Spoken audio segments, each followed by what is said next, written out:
Hello everyone, how are you doing? This is MD Tech here with another quick tutorial. In today's tutorial, I'm going to show you guys how to go about enabling app notifications on your Android phone.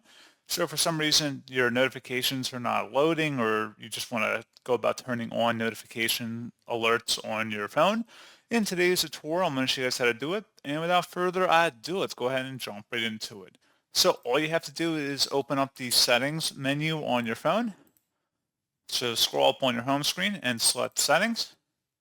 Then you want to go down underneath where it says notifications and select that.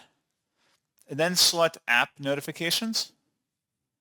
And now at this point, go ahead and enable notifications for any of the apps that have those notifications listed right in here. So if it's toggled to the right, it means it's turned on, so you will receive notifications. If it's toggled to the left, like you see right here, it means notifications are disabled for that app. So pretty straightforward process, guys. And as always, thank you for watching. I do hope that I was able to help you out, and I do look forward to catching you all in the next tutorial. Goodbye.